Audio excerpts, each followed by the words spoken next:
اگر ان دونوں سپیڈز میں چند کلومیٹر فی گھنٹہ کا بھی فرق ہوتا تو زمین پر نہ کوئی درخت اگ سکتا، نہ کشش ثقل موجود تناسب میں ہوتی۔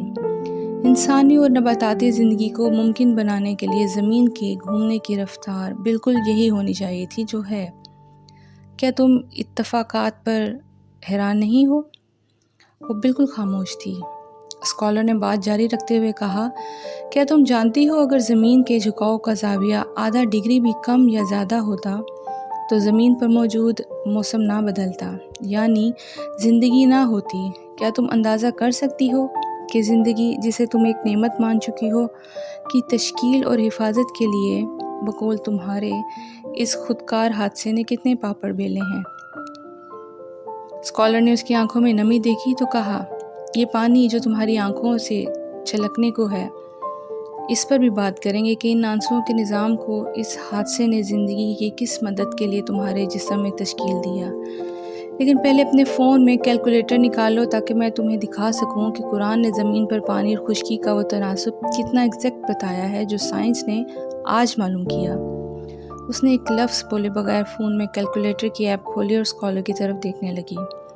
اسکالر اس کے چہرے کے تاثرات سے جان سکتے تھے کہ وہ اللہ پر ایمان لے آئی ہے، لیکن اسکالر کے مطابق انہیں کوئی جلدی نہیں تھی۔ ان کا مقصد مسلمانوں کی تعداد میں ایک اور مسلمان کا اضافہ کبھی رہا ہی نہیں۔ وہ تو یہ جانتے ہیں کہ نبوت میرے محمد صلی اللہ علیہ وآلہ وسلم پر ختم ہو چکی ہے۔ وہ اللہ کا پیغام مکمل کر کے عمل میں ڈھال کر تو دکھا گئے، لیکن اپنی عصری اور انسانی مجبوریوں کے باعث دنیا کے ہر خطے اور ہر دور کے افراد تک خود چل کر وہ پیغام نہیں لے جا سکے۔ ہمارے محمد صلی اللہ علیہ وآلہ وسلم کو یقین تھا کہ ہر دور وہ سابقون ضرور ڈھونڈ لے گا جو ان کے نمائندے بن کر ان کا پیغام آگے پہنچائیں گے۔ اسکالر کے مطابق انہوں نے جتنے مرد و خواتین کو بھی اسلام میں داخل کیا، یہی سوچ کر کیا کہ یہ لوگ نبی صلی اللہ علیہ وآلہ وسلم کی وہ نمائندگی کریں گے جو پیدائشی مسلمان فرقوں کی لڑائی میں الجھ کر بھلا بیٹھے ہیں۔ اس کے لیے ضروری ہے کہ ہمیں اسلام میں نئے داخل ہونے والے حق الیقین جوش و جذبے اور شکر کا مرکب بن کر اسلام میں داخل ہوں، یعنی اسے کلمہ پڑھانے سے پہلے اسکالر کو مزید دلائل کے انبار لگانے ہوں گے۔ ایمان کنوکشن کے ساتھ نہ ہو تو حضرت ابوبکر، عمر، عثمان، علی، عائشہ اور فاطمہ جیسے مسلمان پیدا نہ ہوں گے۔ وہ نہ ہوئے تو ختم نبوت کی عملی دلیل کون بنے گا؟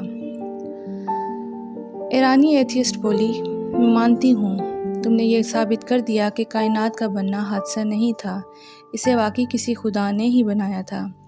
سوال یہ ہے کہ یہ کیسے ثابت کرو گے؟ قرآن تمہارے بیان کردہ اللہ نے ہی بقول تمہارے مکہ میں پیدا ہوئے ایک شخص پر نازل کیا تھا۔ اسکالر نے کہا، بس یہی ثابت کرنے میں دیر لگتی ہے جو تم نے مان لیا۔ اس حقیقت کو کہ قرآن اللہ کا کلام ہے میں 1 منٹ میں ایک معمولی سی مکھی سے ثابت کر دوں گا۔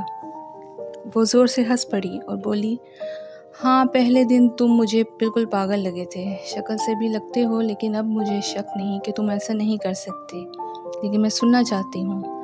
اسکالر نے پوچھا، یہ بتاؤ تمہاری سائنس نے کب جانا ہے کہ شہد بنانے کا سامان مادہ مکھی جمع کر کے لاتی ہے، نر مکھی نہیں؟ وہ اپنے فون پر گوگل سے یہ معلومات تلاش کرنے لگی اور تھوڑی دیر بعد اس سلسلے میں ایک تحقیق اسکالر کے سامنے رکھ دی جو اس کی تفصیل بتاتی تھی۔ اسکالر نے فون اسے لیے بغیر کہا، مجھے اس میں دلچسپی نہیں، تم بس یہ بتاؤ کہ جو سائنٹیفک ریسرچ نے اب جانا ہے، قرآن نے وہ 1400 سال پہلے کیسے کہہ دیا کہ اللہ نے شہد کی مادہ مکھی کو شہد بنانے کا طریقہ وحی کیا؟ اب میرے سوال کا جواب دو، 14 صدیوں پہلے یہ حقیقت کون جان سکتا تھا کہ شہد نر نہیں مادہ مکھی بناتی ہے؟ وہ پی ایچ ڈی اسٹوڈنٹ تھی، دلیل ہی ریسرچ اسٹوڈنٹ کا اوڑھنا بچھونا ہوتا ہے۔ بغیر ہچکچائے بولی، گاڈ۔ پھر بولی، دکھاؤ مادہ مکھی کہاں لکھا ہے قرآن میں؟ میں نے اسے فاسلکی کا لفظ دکھایا۔ وہ اس لفظ کی گوگل سے تشریح دیکھتی رہی، پھر بولی، ہاں یہی مطلب ہے۔ مغرب کا وقت تھا۔ اسکالر نے کہا، چلو مسجد چلتے ہیں۔ وہ بولی، ہاں، ایک لمحہ ضائع کیے بغیر۔ اسکالر نے کال کر کے ان پروفیسر صاحب کو بھی مسجد آنے کے لیے کہہ دیا جنہوں نے اسکالر کو اس لڑکی سے ملنے کا کہا۔ یوں اللہ تعالیٰ نے اس ایتھیسٹ کے دل میں ایمان کی روشنی کو منور کر دیا۔ بہت شکریہ۔ اللہ حافظ۔